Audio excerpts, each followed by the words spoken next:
जय हिंद दोस्तों, बहुत बहुत स्वागत है हमारी इस इन्फॉर्मेटिव वीडियो के अंदर। कहीं पर भी पैसा लगाना होता है, बहुत तरह के ऑप्शन आपके सामने आ जाते हैं। FD, RD, share market, mutual fund, crypto currency, real estate, सोना चांदी, प्रॉपर्टी, कितने तरह के ऑप्शन आते हैं दोस्तों। लेकिन हमारे बुजुर्ग बोलते थे एक्स्ट्रा पैसा पड़ा है तो एफडी करा लो, आपका पैसा भी सेफ रहेगा और 2 रुपए का ब्याज भी आ जाएगा। आज भी बहुत तरह के ट्रेडिशनल लोग दोस्तों एफडी पर ही विश्वास करते हैं। तो आज इसी कारण हमने स्पेशल एपिसोड में एफडी यानी कि फिक्स्ड डिपॉजिट और इनकम टैक्स के जो भी रूल्स हैं, जो भी रेट्स हैं, आपको पता होगा हर साल 1 अप्रैल 2026 आपका स्टार्ट हो चुका है। इनकम टैक्स एक्ट 2025 भी लागू हो चुका है। तो इसके अंदर कब आपको आईटीआर देनी है, कब आपको टैक्स भरना है, कब आपको नोटिस आ सकता है, ये सारे पॉइंट्स हम डिस्कस करने वाले हैं दोस्तों। एफडी क्यों और कब करवानी चाहिए, एफडी का टैक्स ट्रीटमेंट क्या है, एफडी के ऊपर कब आपको टैक्स देना पड़ता है, क्या टैक्स में कुछ बेनिफिट मिलते हैं, क्या आप एफडी के ऊपर लोन ले सकते हैं, कब आपका टीडीएस कटेगा, टीडीएस क्या होता है, टीडीएस कटने से कैसे बच सकते हैं, एफडी करवाने के बाद कब आईटीआर भरना जरूरी है दोस्तों, इनकम टैक्स वाले नोटिस कब भेज सकते हैं, सीनियर सिटीजन को क्या कोई फायदा होता है, कुछ नुकसान। ये देखिए दोस्तों, हर बार फायदा ही हर चीज का हो ऐसा नहीं होता है। हम आपको नुकसान भी बताएंगे, कुछ यूजफुल टिप्स भी बताएंगे और कुछ फ्रीक्वेंटली आस्क्ड क्वेश्चन, ऐसे सवाल जो बार बार पूछे जाते हैं वो बताएंगे। दोस्तों अगर आपने रिस्क नहीं लेना है, अगर आप चाहते हैं कि मेरा पैसा 5% 6% में पड़ा रहे लेकिन मेरा मूल जो मेरा मेन पैसा है सेफ रहे, तो ये सिक्योर्ड इन्वेस्टमेंट मानी जाती है। DICGC दोस्तों, deposit insurance credit guarantee corporation आपको 5 लाख रुपए की सेफ्टी सिक्योरिटी गारंटी देती है हर बैंक के अंदर। पहले ये 1 लाख रुपए होती थी, अब 5 लाख रुपए कर दी है। मान लीजिए दोस्तों आपने 50 लाख रुपए की एफडी करानी है और आप इनको 10 बैंकों में 5-5 लाख की करवाते हो और ये 10 के 10 बैंक डूब गए तो हर बैंक में आपका 5 लाख रुपए पैसा सेफ रहेगा, अच्छी रिटर्न मिल जाती है। दोस्तों आपके घर पे कैश पड़ा है, कुछ रिटर्न नहीं मिलेगी। सेविंग अकाउंट में पड़ा है 2-2.5% मिलेंगे, लेकिन यहाँ पे 5-6-7%। हालांकि कुछ बैंक है आजकल 8-8.5 तक पहुंच गए हैं। पहले स्मॉल फाइनेंस बैंक या ऐप वाले जो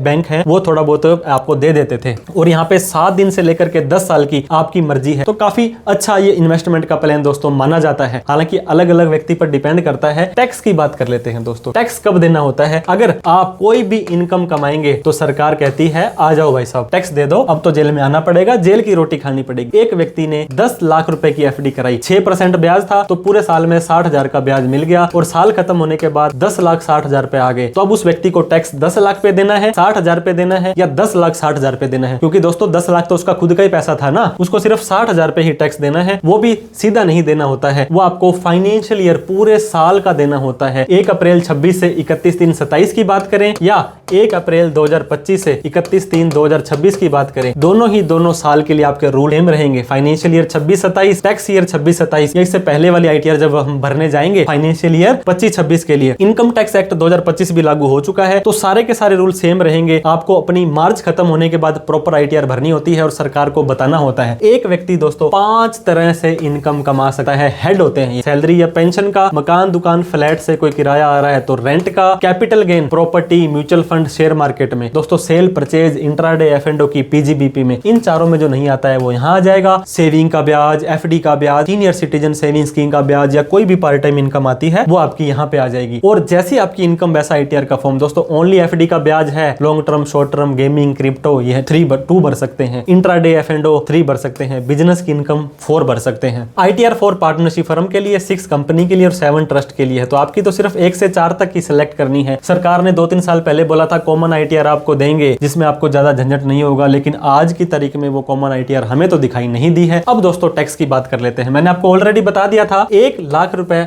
10 लाख रुपए की एफडी थी, 60,000 का ब्याज था, लास्ट में 10,60,000 रुपए आपको मिल गए तो आपका सिर्फ इंटरेस्ट ही टैक्सेबल होगा। वो दोस्तों आपका हो जाएगा स्लैब रेट के हिसाब से। आपने सुना होगा न्यू रिजीम में 12 लाख तक इनकम माफ है, ये इनकम फ्रॉम अदर सोर्स में जुड़ जाएगा। दोस्तों अगर आपकी एफडी के ब्याज की इनकम, सैलरी सुलरी सबकी मिलाकर के 10 लाख से ज्यादा चली जाती है, ओल्ड रिजीम में 24 लाख से ज्यादा चली जाती है, न्यू रिजीम में तो आपको एफडी के ऊपर 30% का टैक्स देना पड़ जाएगा। नहीं सर एफडी पर तो 10% ही टीडीएस कटता है। टीडीएस अलग है और एफडी के ऊपर टैक्स लगना अलग है। ये टैक्स लगता है आपकी बाकी ओवरऑल इनकम को मिला करके। और वहीं पर अगर आप ओल्ड रिजीम में जाते हो, आपकी इनकम 5 लाख तक है, न्यू में आपकी इनकम 12 लाख रुपए तक है, तो दोस्तों आपको 1 भी रुपए का टैक्स नहीं देना होता है। तो समझने की बात यह है एफडी का ब्याज और बाकी सारी इनकम मिला करके कितनी जा रही है और कौन से टैक्स रिजीम में आप जा रहे हो, उसके आधार पर ही आपका टैक्स डिसाइड होता है। ये देखिए दोस्तों ओल्ड रिजीम की बात करें, यहाँ पे 2.5 लाख तक टैक्स फ्री है, 2.5 से 5 पर टैक्स बनेगा 5%, जो बनता है 12,500। तो आपकी इनकम अगर 5 5 लाख तक है तो आपको 1 भी रुपए का टैक्स नहीं देना है। लेकिन न्यू रिजीम के अंदर 4 लाख रुपए तक टैक्स है, जीरो। सर यहाँ तो 12 लाख माफ था, आप 4 क्यों बता रहे हो? यहाँ पे दोस्तों 4 लाख ही है आपकी बेसिक एग्जम्पशन लिमिट है। 4 लाख से 8 लाख पर टैक्स बनता है 5%, जो हो जाता है 20,000 रुपए। 8 लाख से 12 लाख पर टैक्स बनता है 10,000 रुपए, जो हो जाता है 40,000। तो टोटल 60,000 रुपए का आपका टैक्स माफ हो जाता है अगर आप न्यू रिजीम में जाते हो। यहाँ पे 5 लाख माफ है और यहाँ पे 12 लाख माफ है। एक छोटे बच्चे को पूछोगे ना कि 5 वाला अच्छा है या 12 वाला, तो वो भी 12 वाला ही बताएगा। तो आपकी एफडी की इनकम और बाकी सब मिलाकर के 12 लाख तक है तो 1 भी रुपए का टैक्स नहीं देना है। और दोस्तों अब आपको एफडी इनकम टैक्स का सेक्शन 80C होता था, जो अब 123 हो जाएगा। उसके अंदर अगर आप 5 साल की टैक्स सेवर एफडी कराते हो तो 1.5 लाख रुपए तक आपको इनकम टैक्स माफ हो जाएगा। लेकिन मैं फिर बता दूं आपको, यहाँ पर ये देखिए आपकी 5 लाख तक इनकम माफ है, 1.5 और ले लोगे तो भी आपका 6.5 लाख ही तो माफ हुआ। और यहाँ बिना किसी छूट के 12 लाख माफ है, तो कौन सा बेटर रहेगा? तो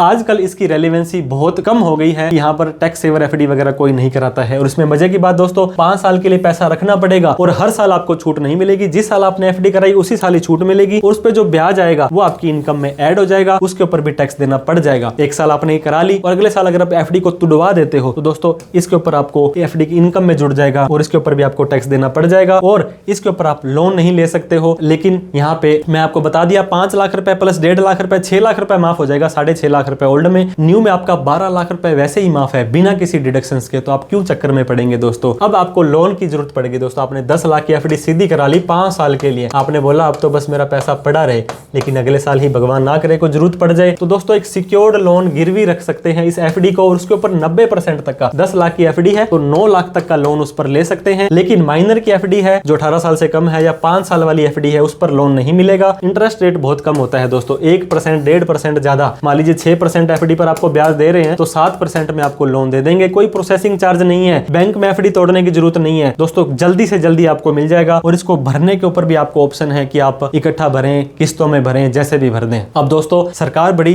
शातिर है, सरकार कहती है आप एफडी के ऊपर कमाई करोगे ब्याज की, और जब साल खत्म होता है तो आप हमें बताते ही नहीं हो कि आपकी कितनी इनकम आई है, उसके ऊपर टैक्स भी नहीं देते हो। तो सरकार ने बैंक वालों की जिम्मेदारी लगा दी दोस्तों, इन्होंने रिस्पॉन्सिबिलिटी लगा दी बैंक वालों की। कोई भी किसी भी व्यक्ति की एफडी करोगे सबसे पहले तो उसका पैन नंबर ले लोगे, फिर एक लिमिट है, एक व्यक्ति को 50,000 से ज्यादा का अगर आप पूरे साल के अंदर ब्याज दोगे, सीनियर सिटीजन है तो उसको डबल 1 लाख तक का ब्याज दोगे, तो उस व्यक्ति को आप 10% टीडीएस काट कर ही पेमेंट दोगे। मैं आपको फिर एग्जांपल दे दूं, अगर आपको मान लीजिए 1 लाख रुपए की एफडी का ब्याज आया तो सरकार कहती है इसका 10,000 रुपए काटें और 90,000 रुपए ही आपको देने हैं। तो ये 10,000 का क्या होगा, ये आप ही के पैन कार्ड में जमा हो जाएंगे। आपकी इनकम 1 लाख मानी जाएगी, लेकिन ये 10,000 रुपए सरकार को चले गए तो फिर आपको 1 लाख रुपए की इनकम सरकार को दिखानी पड़ेगी। और पैन नंबर नहीं देते हो तो 20% का टीडीएस काटा जाएगा और ये वापस भी नहीं आएगा। जैसे ही साल खत्म हो जाएगा फॉर्म नंबर 16A आपको दिया जाएगा जो कि 131 होता है और ये आपके 26AS में शो कर जाएगा, क्योंकि आपके दोस्तों पैन कार्ड के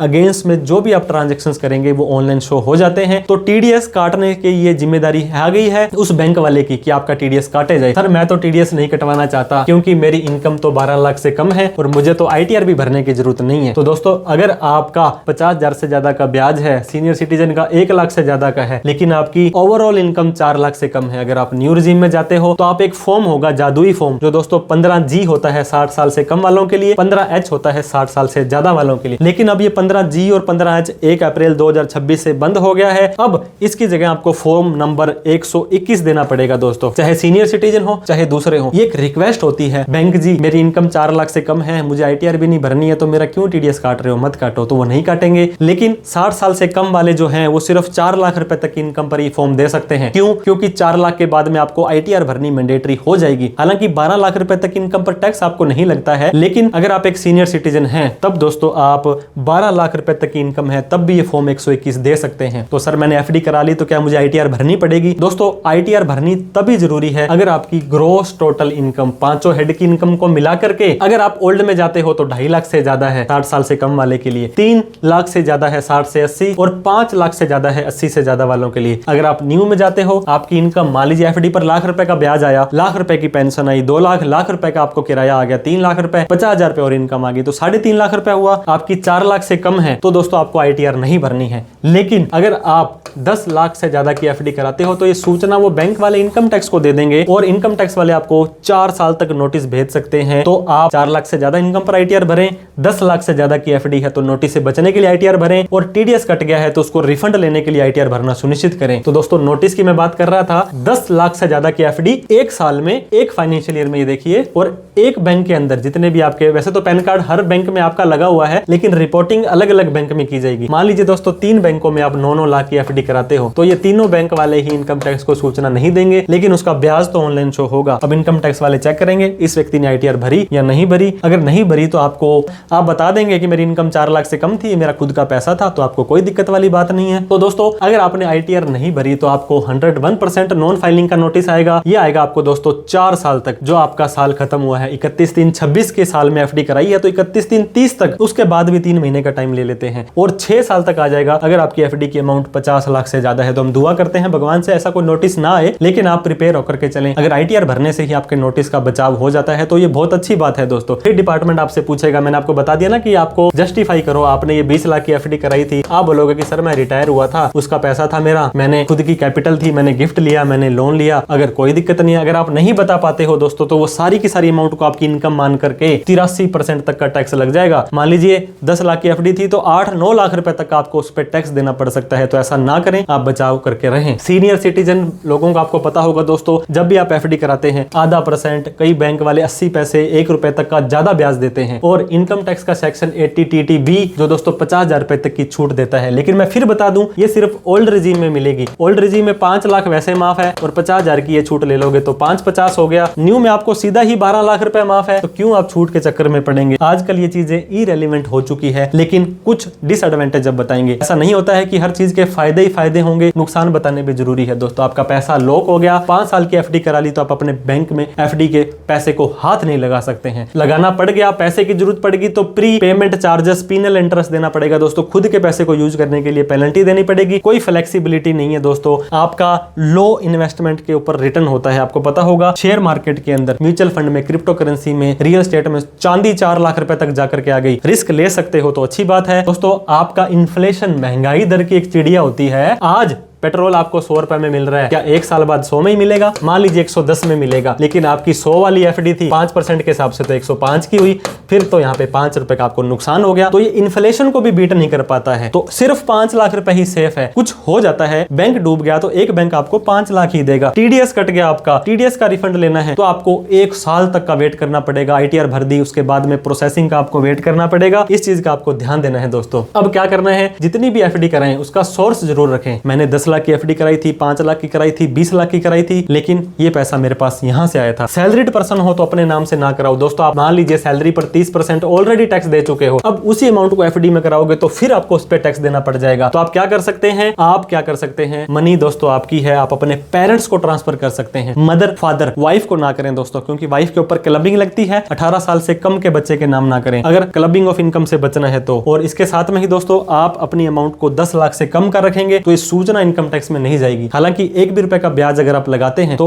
आपकी इसकी सूचना भी इनकम टैक्स में चली जाती है। दोस्तों इनकम टैक्स एक्ट 2025 को हमने बहुत ही आसान भाषा में आपको समझाने की कोशिश की है कोर्स के माध्यम से। उसमें ITR भरना भी सिखाया है। जितने रुपए में आप ITR भरेंगे अपनी या अपने परिवार की, उससे कम में आप इनकम टैक्स के 80 से 100 लेक्चर भी समझ जाएंगे। और उसके अलावा दोस्तों आप खुद की ITR फ्री में भी भर सकते हैं। अड़ोस पड़ोस रिश्तेदार की भर के 2 रुपए की कमाई भी कर सकते हैं। तो आप CASumitSharma.com पर जाएं या प्ले स्टोर पर CA Sumit Sharma app download करें या डिस्क्रिप्शन में हमारा ये लिंक देख लें दोस्तों। इसके बाद में क्या है कि if you can take risk, दोस्तों रिस्क ना लेना भी एक रिस्क है। मैंने आपको बताया चांदी 4 लाख, सोना चांदी मार्केट ऊपर नीचे होती रहती है, थोड़ा बहुत रिस्क ले सकते हैं। इक्विटी में, म्यूचुअल फंड में, गोल्ड में, रियल एस्टेट में तो बहुत अच्छी बात है। फ्लेक्सी फिक्स डिपॉजिट करवा लें, सेविंग अकाउंट को FD में कन्वर्ट करा लें, जब पैसे की जरूरत है जब निकाल लें। तो काफी तरह की चीजें आपको ध्यान रखनी होती है दोस्तों। जब भी आप FD कराएं, यहाँ पर एक इंटरेस्ट का चार्ट होता है। मान लीजिए 60 दिन के लिए FD कराएंगे तो 4% और 61 दिन से 90 दिन दिन की कराएंगे तो 5%। एक दिन का भी फर्क डाल दिया तो 1% तक का ब्याज बढ़ जाएगा। बैंक आपको कभी नहीं बताता है तो बैंक की वेबसाइट पर जाकर के चेक करें या गूगल पर चेक कर लें, ताकि आपको अच्छे से अच्छा ब्याज मिल जाए। पोस्ट ऑफिस में एफडी कराएंगे, यहाँ पे 5 लाख की गारंटी नहीं मिलती है, सारे के सारे अमाउंट को आपको टैक्स फ्री हो जाएगा। आप चाहते हैं कि आपको नोटिस ना आए,